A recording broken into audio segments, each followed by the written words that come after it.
नमस्कार, GS prime के platform पे आप सबका स्वागत है। तो जैसा कि अभी एआरपी प्रोग्राम चल रहा है, एक्टिव रिकॉलिंग प्रोग्राम, और इसको आप लोग बहुत पसंद कर रहे हैं। आज जो है अगस्त का शुरू करते हैं एआरपी एसपीडी वन लाइनर का एक्टिव रिवीजन पेज रहा है ये आपके सामने। और अभी जो भी एग्जाम चल रहा है, या डी ग्रुप का हो, जीविका का हो, या आने वाला कोई भी एग्जाम है, बिहार दरोगा है, एईडीओ है, सीजीएल 4 है, सब में आप देख रहे हैं कि करंट अफेयर का वेटेज लगातार बढ़ रहा है। और दरोगा के एग्जाम में भी मान के चलिए कि 20 के आसपास तो करंट अफेयर रहेगा ही। और हर एग्जाम जो है आपका बहुत निकट आ गया है, तो आपको अपने पढ़ाई की गति को बढ़ानी पड़ेगी और करंट अफेयर को आपको बहुत शॉर्ट में और सिस्टमेटिक तरीके से तैयार करना पड़ेगा।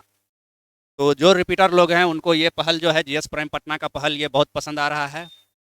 तो इसका बेहतरीन यूज आप कब कर पाएंगे? जब आप एसपीडी वन लाइनर को एक बार पढ़ लेंगे, उसके बाद ये वीडियो देखेंगे, उसके बाद जाएंगे टेलीग्राम चैनल पे, जीएस प्राइम पटना टेलीग्राम पे सर्च करेंगे, आपके पास आ जाएगा टेलीग्राम पेज, वहाँ पे ये पीडीएफ है, आप पीडीएफ ले लेंगे।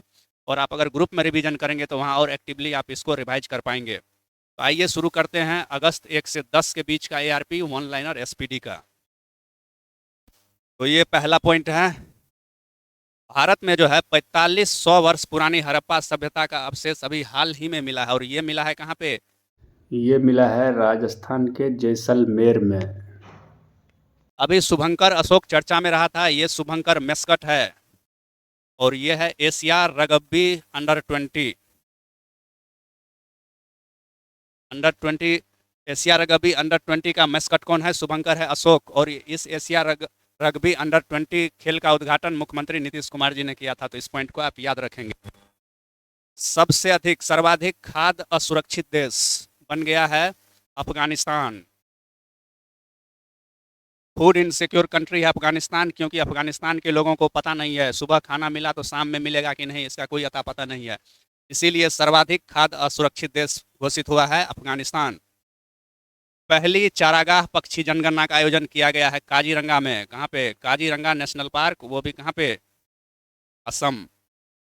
तो भारत की पहली चारागाह पक्षी जनगणना काजीरंगा, असम, याद रखेंगे आप।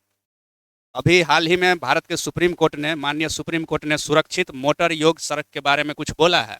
तो सुप्रीम कोर्ट ने बोला है कि भारत के नागरिकों को सुरक्षित और मोटर योग मतलब कि गाड़ी के चलने लायक सड़क की उपलब्धता होनी चाहिए, और ये नागरिकों का जो है मौलिक अधिकार है, इसीलिए इसको अनुच्छेद 21 के तहत रखा गया है।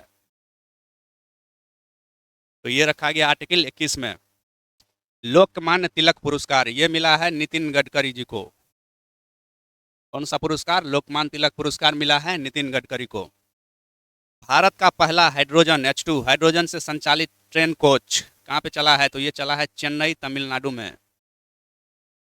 ऑपरेशन मुस्कान 11, ऑपरेशन मुस्कान 11 चर्चा में रहा है, और ये ऑपरेशन हुआ है कहाँ पे? तेलंगाना में, जहाँ पे 7600 बच्चों को पुलिस ने मुक्त कराया ऑपरेशन मुस्कान के तहत तेलंगाना में। आइए अगले पॉइंट की तरफ चलते हैं। अभी मिशन होप चर्चा में रहा है। क्या चर्चा में रहा है? Mission hope. तो मिशन होप जो है किसका है? तो ये है इसरो का। ये इसरो का है अल्टीट्यूड, उच्च ऊंचाई वाला जो है मिशन है इसरो का। और ये कहाँ पे? ये लद्दाख में ऑर्गेनाइज किया इसरो ने। तो ये इसरो का हाई अल्टीट्यूड एनालॉग मिशन है, किसका? इसरो का। और ये कहाँ पे आयोजित किया गया? लद्दाख में। शुभांशु शुक्ला जो कि अंतरिक्ष में गए हैं, और इन्हीं के नाम पे एक सड़क बना है। कहाँ पे बना है? किस जगह पे? तो वो बना है यूपी की राजधानी लखनऊ में। अभी हाल ही में माउंट लेबोटोबी लॉकी में विस्फोट हुआ है, और ये ज्वालामुखी कहाँ पे है? तो ये है इंडोनेशिया में। ये ज्वालामुखी है इंडोनेशिया में। अभी आईएनएस हिमगिरी चर्चा में रहा है। आईएनएस हिमगिरी जो है प्रोजेक्ट नीलगिरी के तहत बनाया गया है, और इसका अनावरण हुआ है कहाँ पे? कोलकाता में। अपना घर पहल, अपना घर इनिशिएटिव अभी चर्चा में रहा है, और अपना घर पहल जो है किसका है? प्राकृतिक और पेट्रोलियम और प्राकृतिक गैस मंत्रालय का। पेट्रोल और प्राकृतिक गैस मंत्रालय दे रहा है अपना घर। वसोहली उत्सव चर्चा में रहा है। ये उत्सव मनाया जाता है जम्मू और कश्मीर में। पहला make in India green hydrogen plant कहाँ पे बन रहा है? तो ये बन रहा है मोदी जी के गुजरात में। सर्वाधिक अंगदान करने वाला कौन सा राज्य है? कौन सा ऐसा राज्य है जहाँ पे सबसे अधिक ऑर्गेन डोनर है, ऑर्गेन डोनेशन हुआ है? तो वो हुआ है तेलंगाना में। कहाँ पे हुआ है? तेलंगाना। महानदी जल विवाद, महानदी जल विवाद कितने राज्य के बीच? 2 राज्य के बीच अभी चर्चा में रहा है। और आप जानते हैं कि महानदी किस राज्य से निकलती है? तो छत्तीसगढ़ से, और बह के जाती है कहाँ? उड़ीसा में। तो महानदी विवाद जो है 2 राज्य के बीच में है, छत्तीसगढ़ और उड़ीसा। मातृ वन पहल, यह है किस राज्य का? तो ये हरियाणा, 4 हरियाणा का है।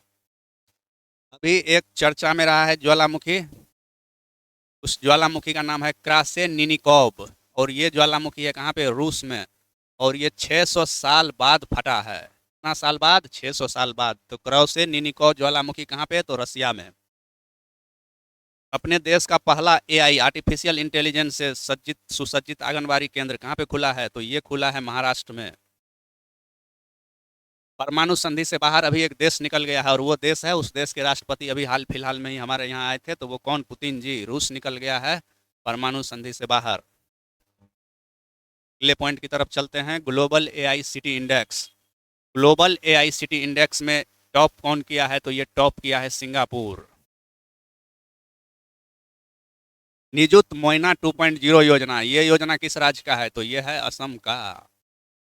Tribal photo of the year award, tribal photo of the year award मिला है बेदी पुड्डू पेड्डी राजू को, बेदी पुड्डू पेड्डी राजू को। आईएसए, इंटरनेशनल सोलर अलायंस, अंतर्राष्ट्रीय सौर गठबंधन का 107वां सदस्य बन गया है यूक्रेन का पड़ोसी, और वो देश है मालडोबा। एक तो याद रखेंगे आप इसको, सौर ऊर्जा से संचालित, सोलर एनर्जी से एम्पावर्ड पहला विधानसभा देश का कौन बन गया है? दिल्ली विधानसभा।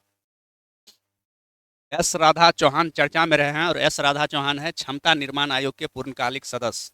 इस आयोग के? क्षमता निर्माण आयोग के ये बने हैं पूर्णकालिक चेयरमैन। एक वर्ड चर्चा में रहा है ट्यूटोज, ट्यूटोज, और ये है लर्निंग ऐप। ट्यूटोज है लर्निंग ऐप, और इसे डेवलप किया है, विकसित किया है आईआईटी पलक्कड़ ने। और पलक्कड़ कहाँ पे है? केरल में है। तो ट्यूटोज है लर्निंग ऐप जो डेवलप किया है आईआईटी पलक्कड़ ने, कहाँ का? केरल का।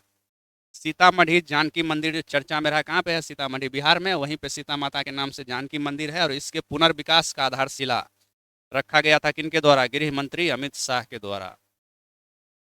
WHO ने, वर्ल्ड हेल्थ ऑर्गेनाइजेशन ने हेपेटाइटिस डी को, इसको हेपेटाइटिस डी के वायरस को बताया है कि ये मनुष्यों में कैंसर भी कॉज कर सकता है। तो बोल सकता है, आपको पूछ सकता है कि WHO ने किस हेपेटाइटिस वायरस को जो है कैंसर कॉजिंग बोला है, कैंसरकारी बोला है? तो वो हेपेटाइटिस डी के वायरस को। आगे चलते हैं, अगला पॉइंट है कवक यानो। कवक यानो क्या है? क्या ये फंगाई का वेराइटी है? कवक का टी है? तो नहीं, ये किसी आदमी का नाम है, और ये आदमी है कहाँ का? अरुणाचल। यानो है अरुणाचल प्रदेश का पर्वतारोही, और ये चढ़ाई किया है कहाँ पे? कौ से कवक, और ये चढ़ा है अफ्रीका की सबसे ऊंची पर्वत किलिमंजारो पे। अफ्रीका कंटिनेंट की सबसे ऊंची चोटी कौन? किलिमंजारो। और किस देश में है ये है तंजानिया में। जैव विविधता संरक्षण को समर्पित, को बढ़ावा देने वाला पहला वनस्पति उद्यान कहाँ स्थापित किया जा रहा है? तो ये लद्दाख में किया जा रहा है। कहाँ पे? लद्दाख में। भारत का पहला animal stem cell bio bank कहाँ पे खुल रहा है? तो ये हैदराबाद। निंद्रा रोग, स्लीपिंग सिकनेस बीमारी से फ्री हो गया है, और ऐसा फ्री होने वाला 10वां देश बन गया है विक्टोरिया झील के किनारे का देश केनिया। स्लीपिंग सिकनेस बीमारी खत्म हो गया है कहाँ पे? केनिया में। भारत का दूसरा सबसे बड़ा क्रिकेट स्टेडियम कहाँ बन रहा है? तो ये बन रहा है बेंगलोर में। पहला आप जानते हैं कहाँ पे है? अहमदाबाद। STQC प्रमाण पत्र प्राप्त करने वाला भारत का पहला बैंक बन गया है BOI, बैंक ऑफ इंडिया। इस क्वेश्चन को देखिए आंख खोल के, डेब्रीगढ़ वन्यजीव अभयारण्य कहाँ पे है? नाम से आपको लगेगा कि ये असम की तरफ है, क्योंकि डिब्रूगढ़ कहाँ पे है? असम में। लेकिन ये डिब्रू नहीं है, ये है डेबरी। डेब्रीगढ़ वन्यजीव अभयारण्य है उड़ीसा में। कहाँ पे? उड़ीसा। तो इसको आप ध्यान रखेंगे। भारत के टॉप 10 सुरक्षित शहरों में टॉप पे कौन सा शहर? तो वो शहर है मैंगलोर, बेंगलोर नहीं, मैंगलोर। वो है भारत का बंदरगाह शहर मैंगलोर, एम। अभी चर्चा में रहा एक न्यूज रुद्राक्ष को लेके, रुद्रास्त्र। तो इसके नाम से ऐसा लग रहा है कि आपको ये मिसाइल है, लेकिन ये मिसाइल नहीं है। ये है भारत भारत ही नहीं बल्कि एशिया का सबसे लंबा मालगाड़ी। और इस मालगाड़ी का नाम क्या है? रुद्रास्त्र। गाई यात्रा का आयोजन किया जाता है अपने पड़ोसी नेपाल में। भारत में वर्षा में वृद्धि का पूर्वानुमान कितना परसेंट किया गया है? तो 30%। हमारे देश में बरसात 30% से बढ़ जाएगा, ऐसा पूर्वानुमान है। राष्ट्रीय फिल्म पुरस्कार कौन सा नंबर का? 71वां। इसमें सर्वश्रेष्ठ अभिनेता का पुरस्कार मिला है दो को। एक मिला है विक्रांत मैसी को 12th फेल के लिए, और एक मिला है शाहरुख खान को जवान मूवी के लिए। तो इस तरह से ये रहा ARP 1 से 10 अगस्त के बीच का SPD वन लाइनर। इसका इफेक्टिव यूज आप तभी कर पाएंगे जब आप एक बार जो है वन लाइनर को पढ़ लेंगे, उसके बाद वीडियो देखेंगे और इस PDF को Telegram channel GS prime Patna से निकाल लेंगे। अभी जो भी एग्ज़ाम हो रहा है या जो भी एग्ज़ाम होने वाला है उसमें आपको ये बहुत ही ज़्यादा हेल्प करेगा, इस तरह से आप रिवाइज करेंगे तो। और धीरे धीरे करके आगे हम कोशिश कर रहे हैं 2 से 3 दिन के अंदर जितना भी नवंबर तक के SPD के वन लाइनर को यूट्यूब चैनल पे डाल देने का। और वन लाइनर के अलावा जो भी एक्स्ट्रा चीज़ है, चाहे वो इंडेक्स हो, खेल पुरस्कार हो, नोबेल प्राइज हो, कोई भी हो, सबका बेहतरीन तरीके से ऐसा ट्रिक्स लगा के कि आपको वो लॉन्ग रन में एग्ज़ाम तक याद रहे, वो मैं अपलोड कर दूंगा। फिलहाल आज इतना ही रखते हैं, अगला वीडियो जल्द आएगा।